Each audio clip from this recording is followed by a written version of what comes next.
আসসালামু আলাইকুম সুপ্রিয় শিক্ষার্থী, কেমন আছো তোমরা? অনেকদিন তোমাদের সাথে সাক্ষাৎ হয় না অনলাইন ক্লাসে।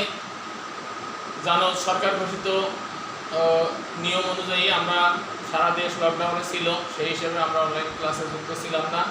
পবিত্র রমজান মাস গেল, ঈদ উল ফিতরের ছুটির পরে আমরা তোমাদের সাথে আমরা অনলাইন ক্লাসে যুক্ত হয়েছি। আশা করি আল্লাহর রহমতে সবাই সুস্থ আছো, সুন্দর আছো, স্বাস্থ্যবিধি মেনে বাড়িতে বসে নিয়মিত পড়ালেখা করছো। তো অনলাইন ক্লাসে সবাইকে স্বাগত জানাই। আমি আজকে অষ্টম শ্রেণীর নেটওয়ার্ক সম্পর্কিত একটা ক্লাস নিব। তো প্রথমেই তোমাদেরকে স্বাগত জানাই এবং এখানে যে সিম্বলটা আছে এর ভিতরে তোমরা কিছু মোবাইল ফোনের ছবি দেখতে পাচ্ছ, দেখে অবশ্যই তোমরা কিছুটা ধারণা করতে পারছো।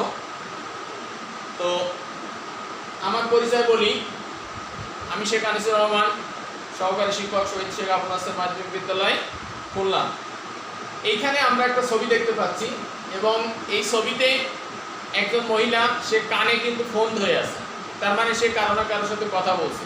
কিন্তু এই যে কথাটা বলছে, এই কথাটা সে কিভাবে বলছে? কথাটা বলছে একটা নেটওয়ার্কের সাহায্যে। এখানে আমরা একটা কি দেখতে পাচ্ছি? টাওয়ার দেখতে পাচ্ছি এবং টাওয়ারের চারপাশে একটা নেটওয়ার্ক যাচ্ছে আসতেছে যাচ্ছে আসতেছে এরকম একটা সিম্বল দেখতে পাচ্ছি। এই সিম্বলটা দেখে আমরা বুঝতে পারতেছি যে এটা হলো কি একটা নেটওয়ার্ক। তো এখন আমরা কিন্তু সারা পৃথিবীব্যাপী একটা নেটওয়ার্কের অন্তর্ভুক্ত। কারণ কি, সারা পৃথিবী কিন্তু একটা নেটওয়ার্কে চলতেছে এবং এই নেটওয়ার্কের মাধ্যমে কিন্তু আমরা কি করতে পারি? একজন আরেকজনের সাথে যোগাযোগ করতে পারি।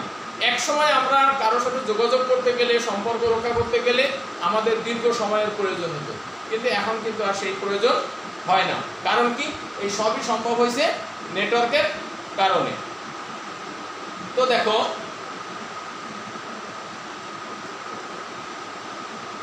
নেটওয়ার্কের কারণে এটা সম্ভব হয়েছে।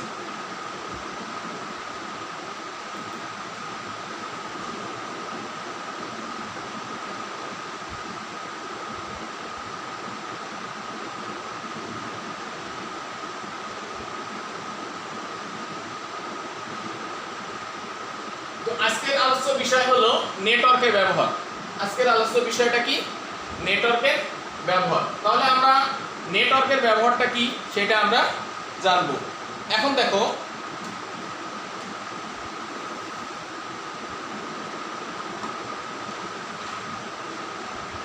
নেটওয়ার্কের ব্যবহারটা জানবো। এখন এই নেটওয়ার্কের ব্যবহারটা শিখলে আমরা কোন কোন বিষয়গুলো জানতে পারবো, আমাদের শিখন ফলটা কি সেটা আমরা জানি। নেটওয়ার্ক ব্যবহার করে প্রয়োজনীয়তা বর্ণনা করতে পারবা। তাহলে নেটওয়ার্কের ব্যবহারের যে প্রয়োজনীয়তা, সেই প্রয়োজনীয়তাটা তোমরা বলতে পারবা। নেটওয়ার্ক ব্যবহার করে তথ্য সংরক্ষণ এবং ব্যবহারের উপায় ব্যাখ্যা করতে পারবা। তার মানে নেটওয়ার্ক ব্যবহার করে যে তথ্য সংরক্ষণ করা এবং ব্যবহার করা যাবে সেটা ব্যাখ্যা করা যাবে। নেটওয়ার্ক ব্যবহার করে অনলাইনে তথ্য সংরক্ষণের প্রক্রিয়া ব্যাখ্যা করতে পারবা। আমরা অনলাইনে যে তথ্য সংরক্ষণ করি,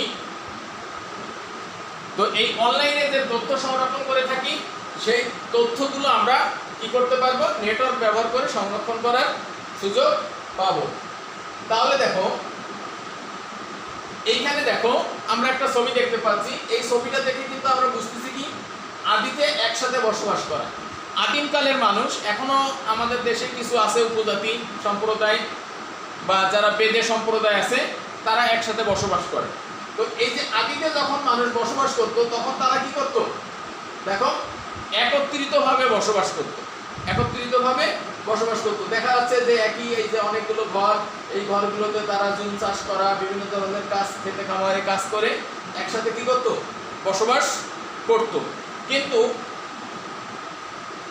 বর্তমানে একসাথে বসবাস করতেছে কিভাবে? এইখানে বর্তমানের একসাথে বসবাস আর আগেকার একসাথে বসবাস, এই দুইটার ভিতরে কিন্তু একটা পার্থক্য আছে। পার্থক্যটা কেমন? এখন মানুষ নেটওয়ার্কের মাধ্যমে বসবাস করতেছে। কিরকম? তোমার কিছু আত্মীয় স্বজন আছে, কেউ আমেরিকা থাকে, কেউ লন্ডন থাকে, কেউ দেখা যাচ্ছে কি যে সৌদি আরবে থাকে, কেউ কুয়েতে থাকে, কেউ মালয়েশিয়া থাকে, কেউ বাংলাদেশের ঢাকায় থাকে, কেউ রাজশাহী থাকে, কেউ খুলনা থাকে। প্রত্যেকের সাথে কিন্তু তোমার একটা নেটওয়ার্ক আছে। এখন আমেরিকাতে, জাপানে একটা চিঠি পাঠাতে গেলে হয়তো এক সময় 15 দিন, 1 মাস, 2 মাস সময় লাগতো। একটা টেলিগ্রাম পাঠাতে গেলে সময় লাগতো। এখন কি সেই সময় লাগে? এখন আমরা এক নিমিষেই মুহূর্তের ভিতরে সবাই সবার সাথে কি করতে পারি? যোগাযোগ করতে পারি।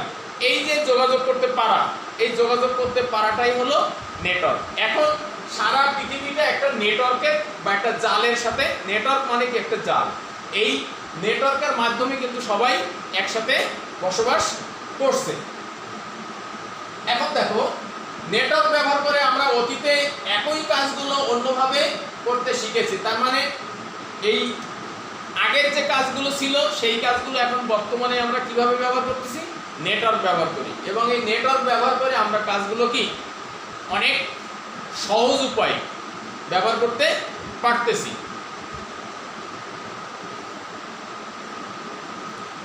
ঠিক দেখো, তাহলে সামাজিকভাবে একসাথে থাকা, আমরা যে জিনিসটা বুঝলাম সেটা হলো কি, সামাজিকভাবে একসাথে থাকার জন্য আমাদের যে উপায়টা, সেই উপায়টা আমরা এখন কি ব্যবহার করছি। এখন দেখো, পূর্বে তথ্য আদান প্রদান কঠিন কাজ ছিল। এই যে এখানে দেখা যাচ্ছে আমরা কিছু পার্সেলের ছবি দেখতে পাচ্ছি।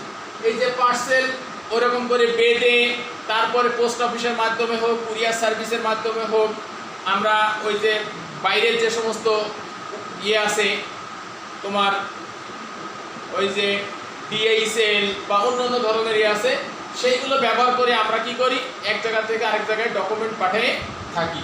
কিন্তু বর্তমানে তথ্য আদান প্রদান করার জন্য আমরা কি নেটওয়ার্ক ব্যবহার করি। এখন মনে করো তোমার একটা চিঠি আমেরিকাতে পাঠানোর প্রয়োজন, তুমি কি সেই একটা পাসপোর্টের ফটোকপি পাঠানোর দরকার, তুমি কি সেটা কিভাবে পাঠাবো? তুমি কারোর মেইলে সেন্ড করতে পারো, কারোর হোয়াটসঅ্যাপে সেন্ড করতে পারো, কারোর ফেসবুক মেসেঞ্জারে সেন্ড করতে পারো। এরকম এক নিমিষেই তোমার প্রয়োজনীয় জিনিসটা কিন্তু তোমার আরেকজন যার কাছে পাঠানোর প্রয়োজন সেটা তুমি করতে পারো। এই যে পারাটা, এই পারাটাকেই বলা হচ্ছে কি নেটওয়ার্ক। এবং এই নেটওয়ার্কের মাধ্যমেই কিন্তু আমরা এক জায়গা থেকে আরেক জায়গাতে খুব সহজে তথ্য আদান প্রদান করতে পারি।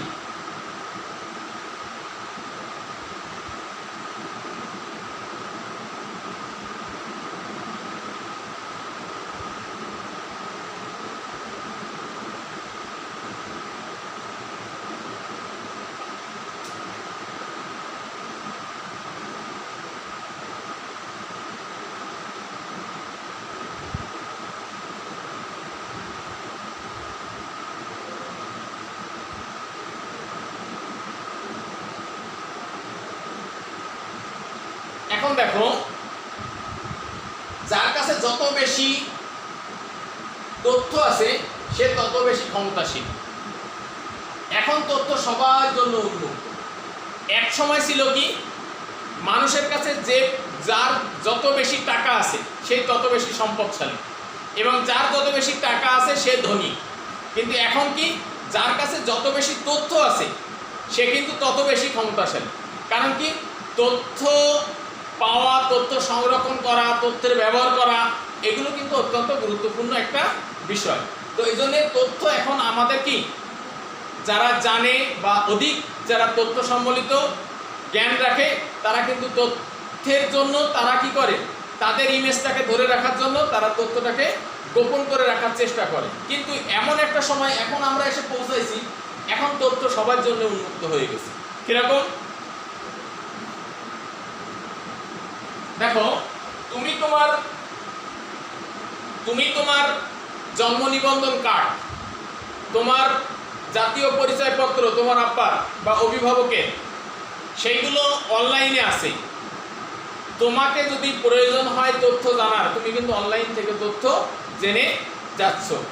এখন কিন্তু যশোর বোর্ডের আন্ডারে, বিভিন্ন শিক্ষা বোর্ডের আন্ডারে যে সমস্ত শিক্ষার্থীরা আছে তাদের অনলাইন রেজিস্ট্রেশন হচ্ছে, ফর্ম ফিল আপ হচ্ছে, তার সমস্ত তথ্য কিন্তু বোর্ডের ওয়েবসাইটে আছে। এরকম দেখা যাচ্ছে কি, বিভিন্ন তথ্য, এখন মনে করো পাসপোর্ট করার জন্য একসময় দালাল ধরতে হতো। দালালরা কি করতো, দিনের পর দিন তোমাকে ঘুরাতো বা বিভিন্নভাবে তোমাকে হয়রানি করার চেষ্টা করতো। কিন্তু এখন কিন্তু আর সেই প্রয়োজন হয় না।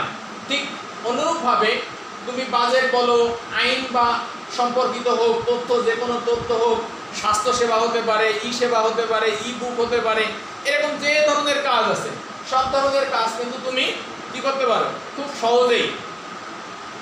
সহজেই তুমি সবার জন্য উন্মুক্ত যেসব ওয়েবসাইটগুলো আছে, ওয়েব পোর্টালগুলো আছে, সেইগুলো ব্যবহার করে তুমি ব্যবহার করতে পারো।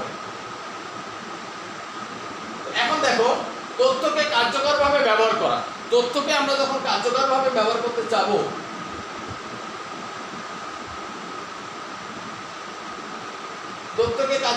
আমরা যখন ব্যবহার করতে চাবো, তখন দেখো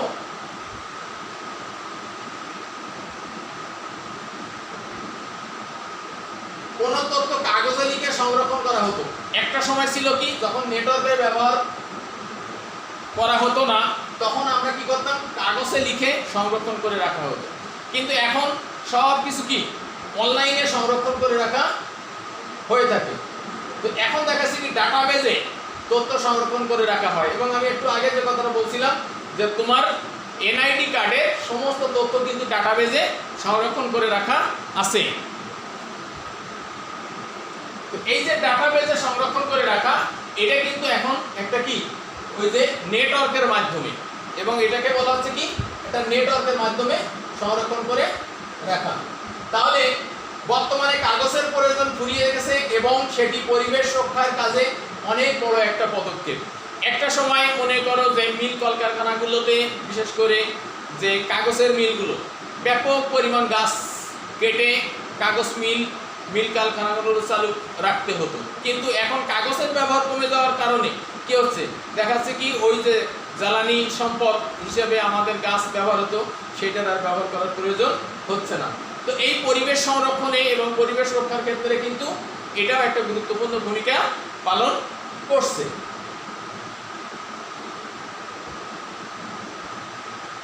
এখন দেখো, বিমানবন্দরে গিয়ে টিকিট ক্রয়। একটা সময় আমরা বিমানবন্দরে যে লম্বা লাইনে দাঁড়ায় টিকিট কাটতে হতো, এখন কি তাই প্রয়োজন হয়? এখন কিন্তু তার প্রয়োজন হয় না। কারণ কি, আমরা অনলাইনে টিকিট কাটতে পারি। শুধু কি বিমান টিকিট, আমরা ট্রেনের টিকিট, বাসের টিকিট, এগুলো কিন্তু আমরা অনলাইনে কাটতে পারি। তাহলে এই যে একটা সুবিধা, এটাতে কি আমাদের সময় এবং অর্থ দুইটাই কিন্তু সাশ্রয় হচ্ছে। এখন দেখো, বর্তমানে বিদেশ ভ্রমণের যাত্রীদের সাথে পাসপোর্ট থাকে। ভবিষ্যতে আঙুলের ছাপ কিংবা চোখের রেটিনা স্ক্যান করে ডাটাবেস থেকে সকল তথ্য নেওয়া হবে। তার মানে আমাকে বিদেশ যেতে গেলে আমার একটা পাসপোর্ট সাথে রাখতে হবে।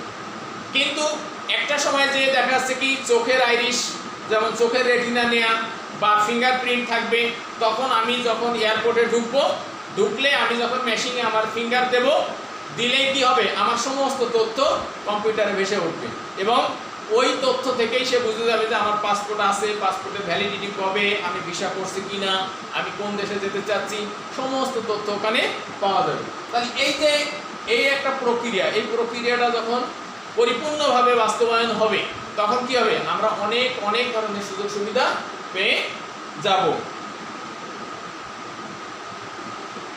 এখন দেখো, নেটওয়ার্কের মাধ্যমে তথ্য সংরক্ষণ এবং উপস্থাপন।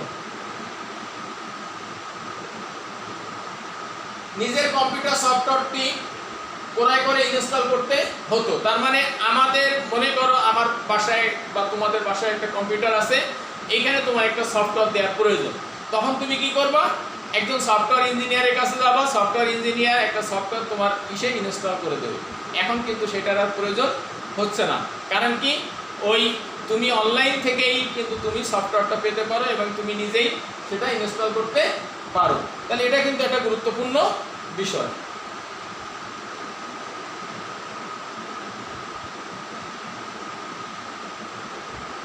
তাহলে আমরা যে বিষয়গুলো নিয়ে আলোচনা করলাম, নিশ্চয়ই তোমরা বুঝতে পারছো।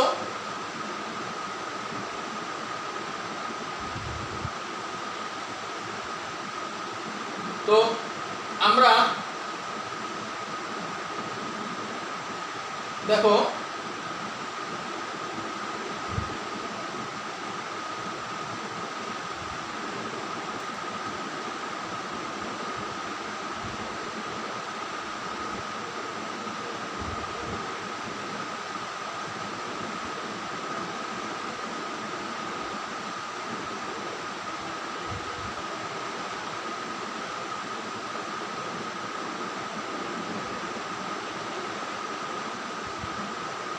একটু সমস্যার জন্য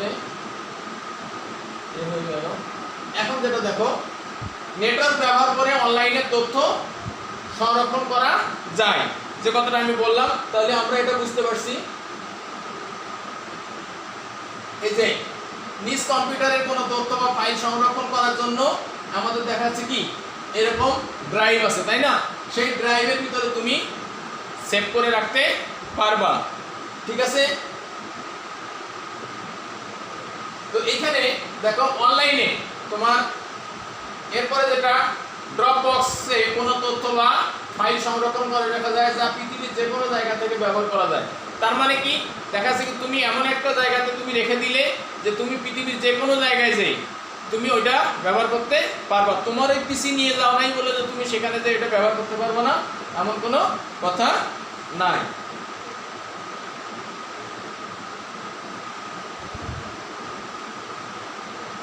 তো এখন আমাদের দলীয় কাজ বা একক কাজ এগুলো তো করার সুযোগ নাই, যেহেতু আমরা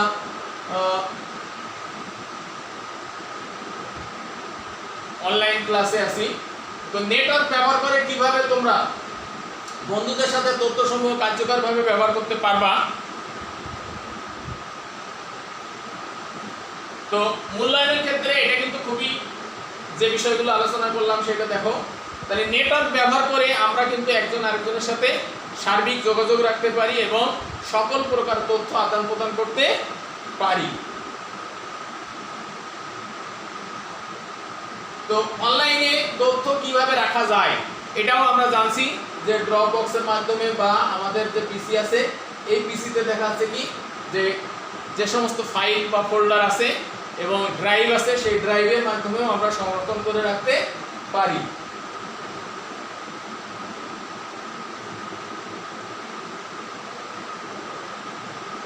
তো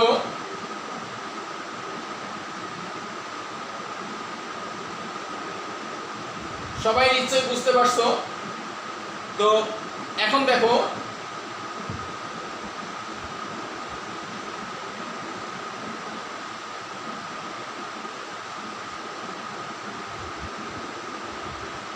শিক্ষামূলক আমরা যে সমস্ত কাজগুলো করে থাকি অনলাইনে, এজন্য শিক্ষামূলক তথ্য সংরক্ষণে তোমার প্রতিষ্ঠান কি কি ধরনের নেটওয়ার্ক ব্যবহার করে, যেমন আমাদের স্কুলে আমরা বিভিন্ন ধরনের নেটওয়ার্ক ব্যবহার করে তোমাদেরকে কি করে থাকি, বিভিন্ন ধরনের শিক্ষামূলক কার্যক্রমের সাথে অংশগ্রহণ করিয়ে থাকি। তো এতক্ষণ যে বিষয়গুলো নিয়ে আমরা আলোচনা করলাম নিশ্চয়ই তোমরা বুঝতে পারছো। তো সবাই চেষ্টা করবো বাড়িতে একটু পড়ার, এবং অ্যাসাইনমেন্ট চালু হচ্ছে তোমাদের আগামীকাল এবং পরশু 2 দিন অ্যাসাইনমেন্ট গ্রহণ এবং বিতরণ করা হবে। প্রত্যেকের নির্ধারিত শ্রেণীকক্ষে এসে